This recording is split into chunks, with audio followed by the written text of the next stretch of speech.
Bonjour, guten Tag, 皆さんこんにちは。Welcome to BJA Culture Channel.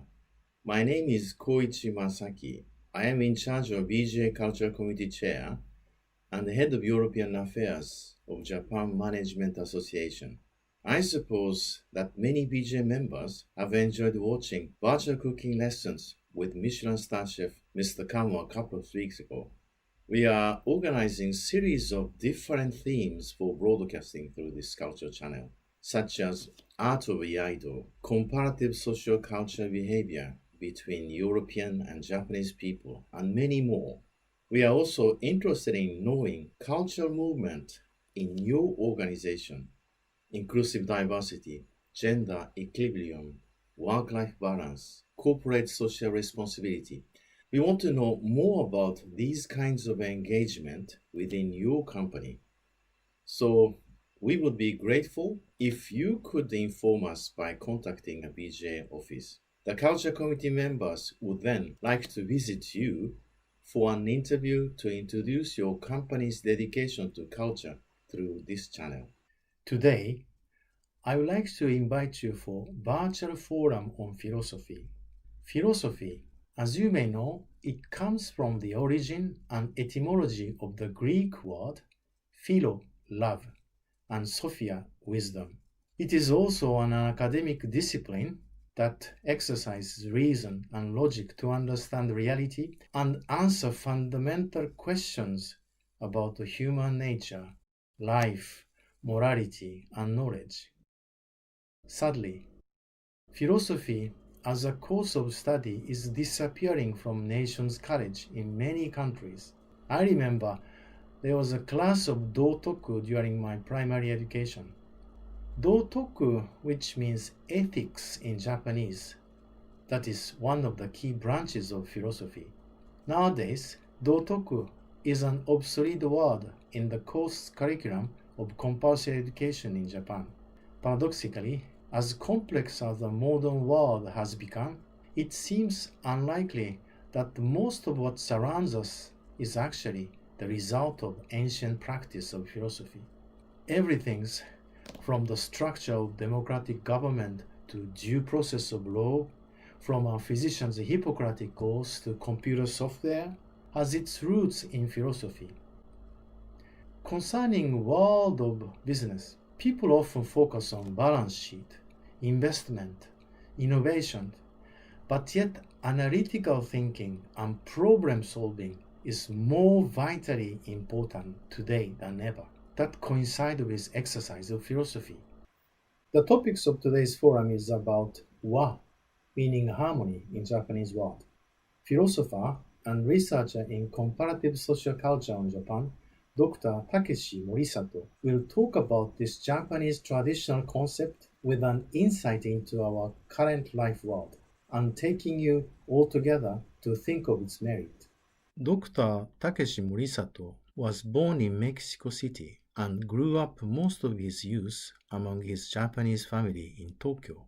After obtained a PhD in philosophy from KU Leuven in 2016, Dr. Morisato has worked in Belgium and East Asia, including Japan and China, to carry out his research on comparative and Japanese philosophy.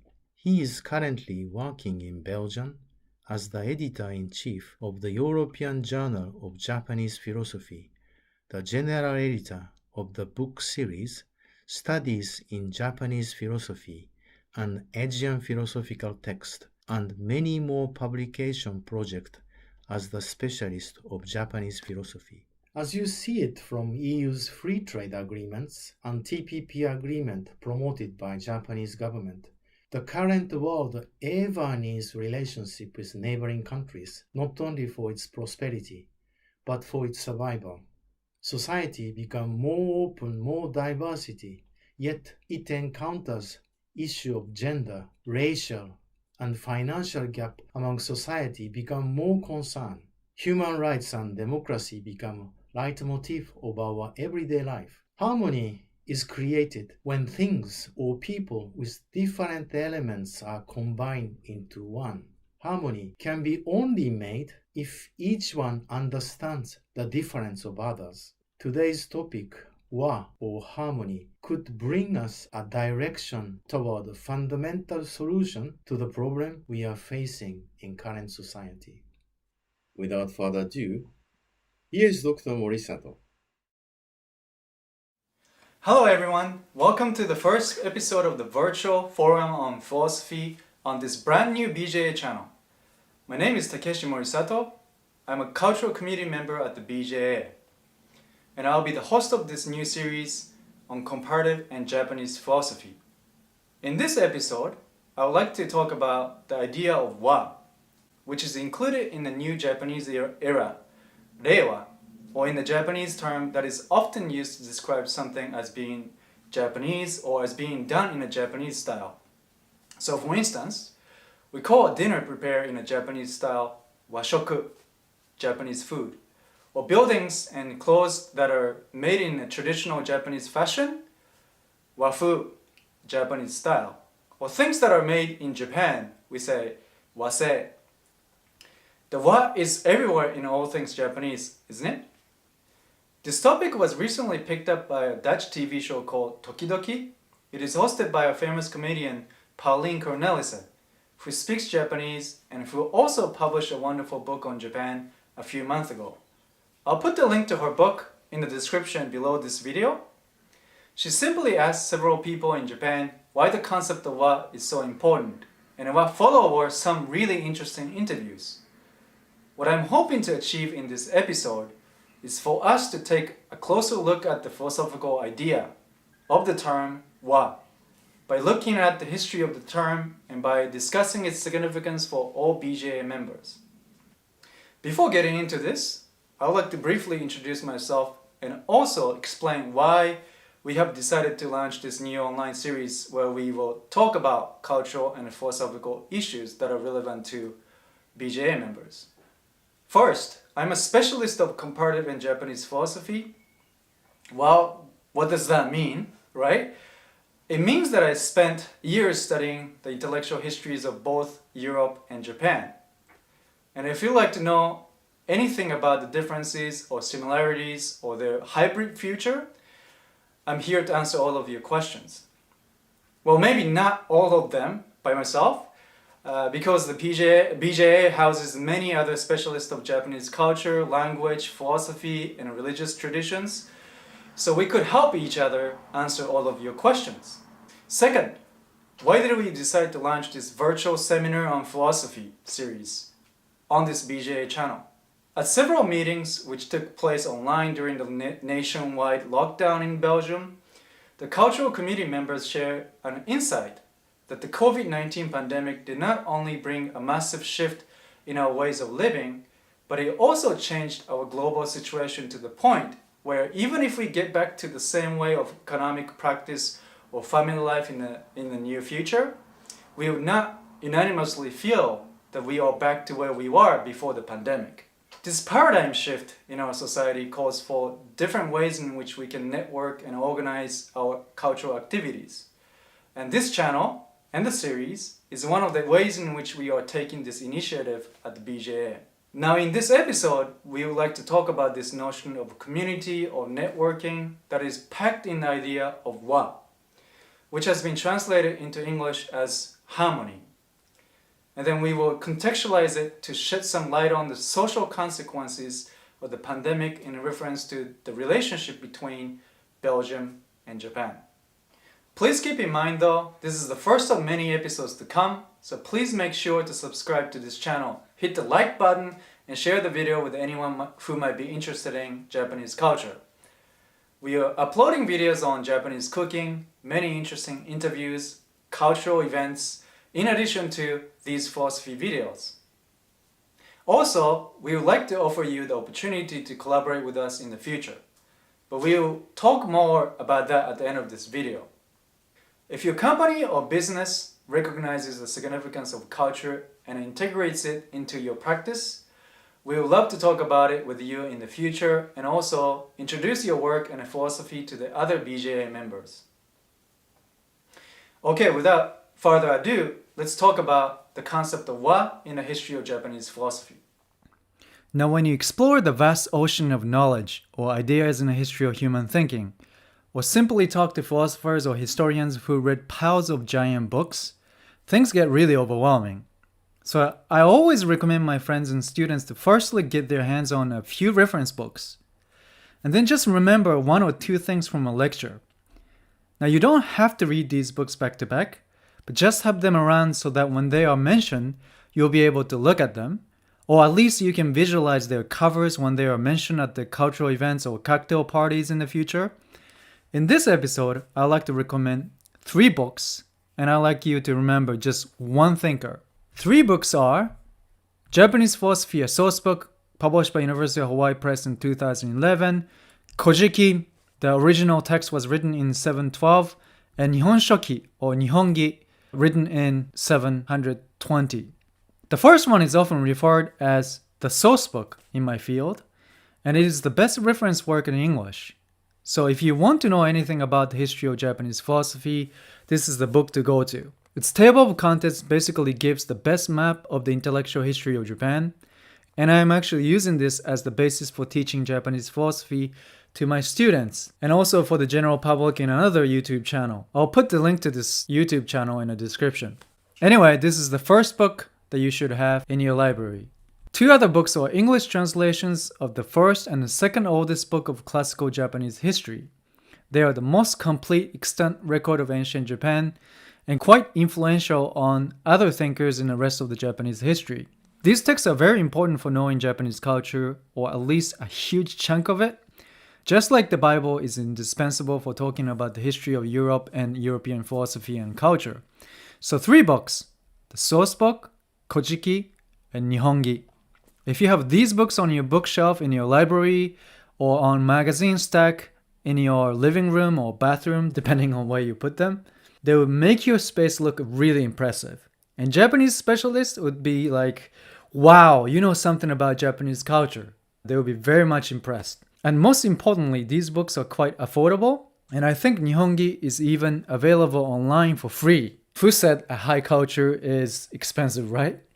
The one thinker that I would like you to remember from this episode is Prince Shotoku, or in Japanese, Shotoku Taishi. And then I would like to refer to the concept of wa that Prince Shotoku emphasizes first time in the history of Japanese philosophy. And then we would like to finish this seminar with the short philosophical question of why is this concept significant for us at the BJA? So Prince Shotoku. Prince Shotoku looks like this, and he's known as Shotoku Taishi in Japanese. He's from 6th century to 7th century Japan, and he belongs to Asuka period of Japanese history, which ranges from 538 to 710 with a question mark. Now, why do we put the question mark to the Asuka period? Also, we have limited historical knowledge of Shotoku Taishi, and his historical figure is quite controversial to most scholars in Japanese history. That is because Asuka period is followed by Nara period, which ranges from 710 to 794. And after the Nara period, you have Heian period, which goes from 794 to 1185, and then followed by Kamakura period, so on and so forth. Now, if you remember 2 texts that I mentioned, Kojiki and Nihon Shoki, remember they are the first extant record of ancient Japanese history. They are published in 712 and 720, which means anything that precedes the publication of Kojiki and Nihon Shoki, we would have to base our judgment from the text written in Nara period onwards. So any of the accounts that we give about before the Nara period has some fictional element. In other words, we don't have any textual evidences or records to verify the things happened in the past before 712 or 720 in Nara period. Therefore, the Asuka period has a question mark. Also, the image of Shotoku Taishi includes more than just the historical facts, but also many legends and historical narratives that are conjectures of the following generations.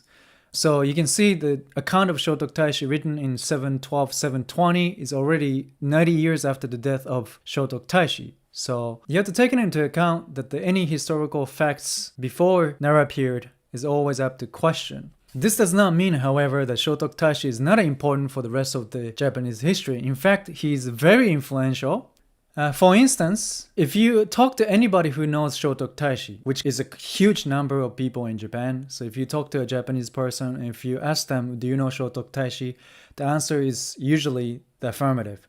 And if that person knows Shotok Taishi, he or she will know this legend of the great listening. The legend is that one day, 10 people had a chance to talk with Shotok Taishi, and they were talking about all the problems that they were having. So they want High Court to actually deal with their problems and solve these problems. So 10 people started to talk to Shotok Taishi at the same time. I have this problem, I have this problem, he has this problem, she has this problem.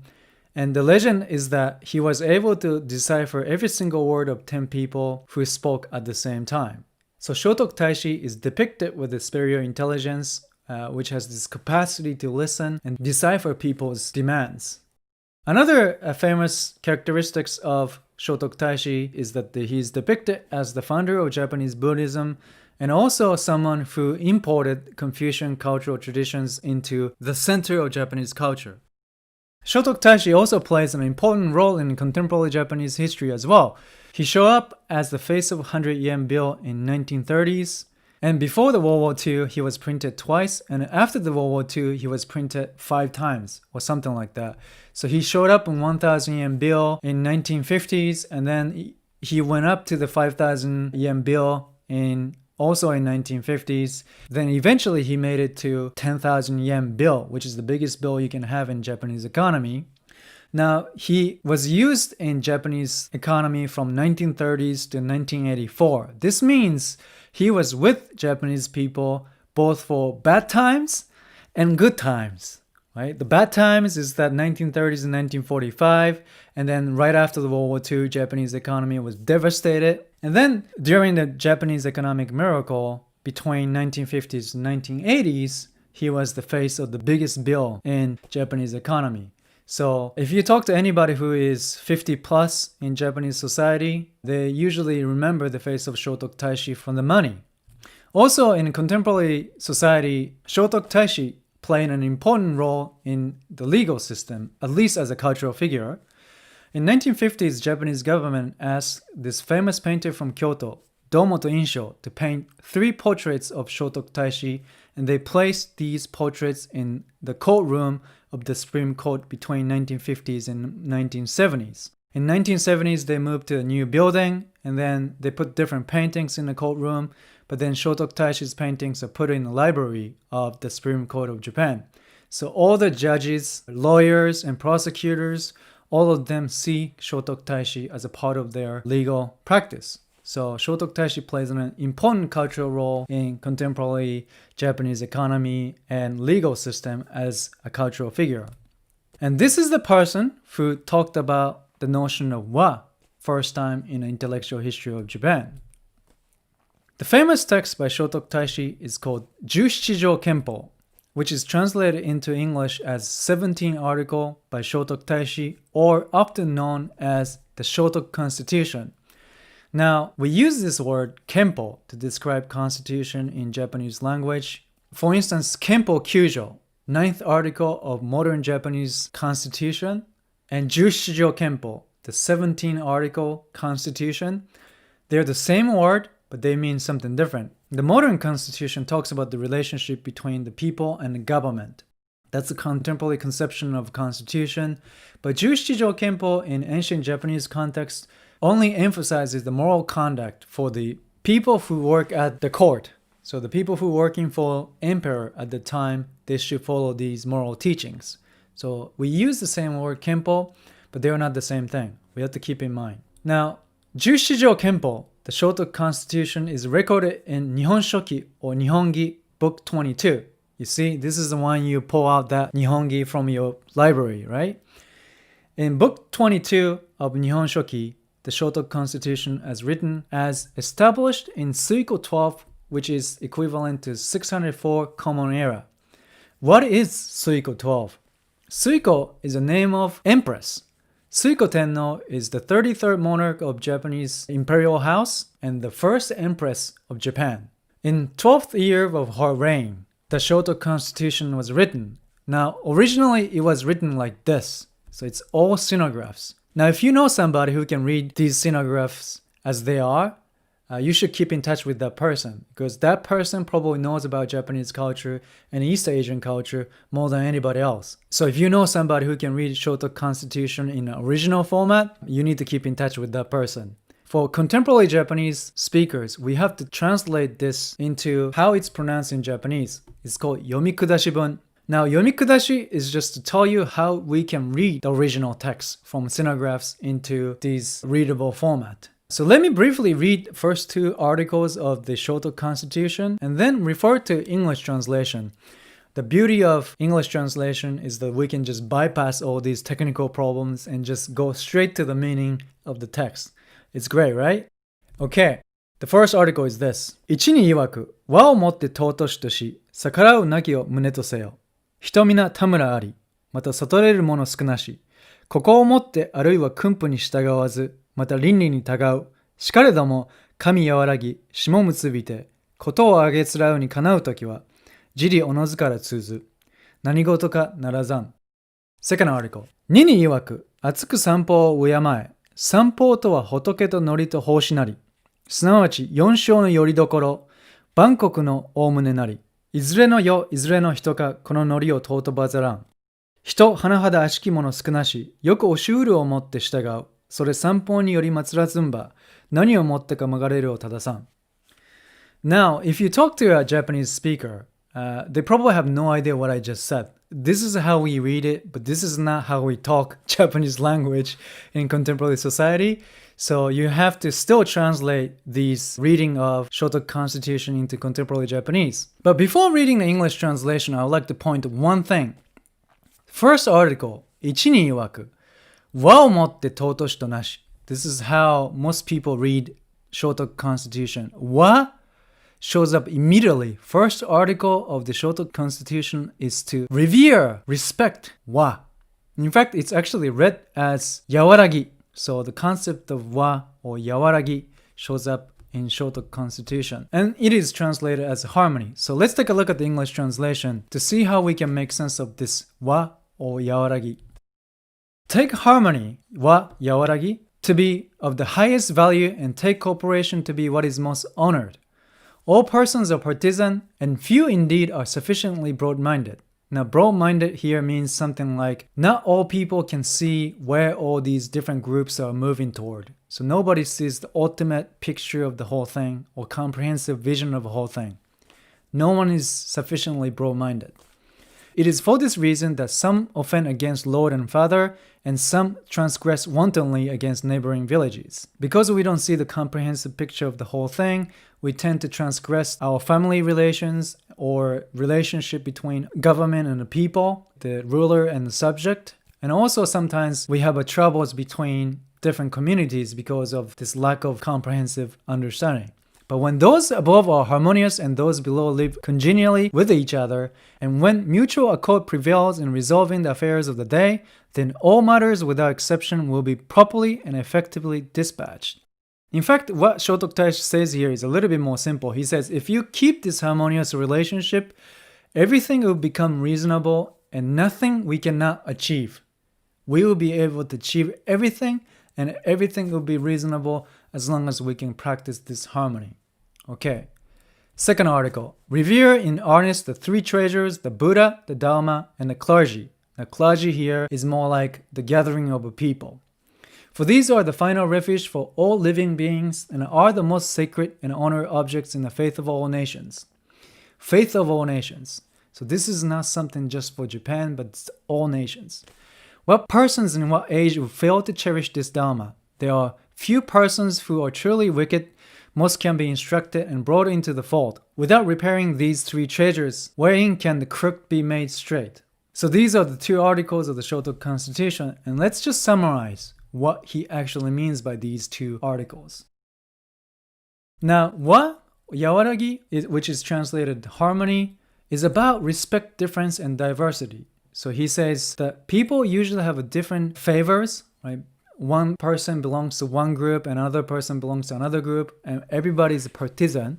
I favor this team, you favor that team, you belong to this family, and another person belongs to another family, right? Because of these favoritism and belongings and affiliations, we tend to transgress each other. But that respect that difference and diversity and keep the harmonious relationship with each other, despite these differences. Also, he introduces religious and cultural pluralism. Notice how immediately the second article talks about three treasures that is applicable to entire nations. Nobody is too evil to be cured. If we follow the teaching of Buddha, we will be able to achieve peace. And also, as long as we keep the harmony, we will be able to achieve anything. And also, everything will stay reasonable. Now, Shotoku Taishi's harmony introduces religious and cultural pluralism because he embraces Buddhism, Confucianism, Shintoism. Now, 7th century Japan was predominantly Shinto native tradition was the strongest group, but then by embracing Buddhism and Confucianism, Shotoku Taishi is establishing cultural and religious pluralism here. Also, he's bringing continental East Asian perspective. So continental East Asian culture or the Chinese culture is brought into the center of Japanese cultural scene. Therefore, in this sense, we can say that Shotoku Taishi is introducing religious and cultural pluralism. So harmony is about respecting differences and diversity, and also about introducing multiculturalism and multi-religious belongings. Now we have to be careful here. The concept of harmony always carries both the positive and negative sense. So the positive sense of harmony is precisely the way in which Shotoku Taishi is talking about, but the negative concept of harmony is that it has a propensity to negate or kill individual differences and uniqueness, right? So sometimes we have this expression in Japanese, deru kui wa utareru. That means the stack that comes out is struck down to become flat. So sometimes harmony requires the sacrifice of individual differences and diversity. In 1930s and 1940s, when Shotoku Taishi's face was on 100 yen bill, it would be very difficult for us to expect that this kind of diversity and cultural pluralism were embraced during the time of imperialism and colonialism, right?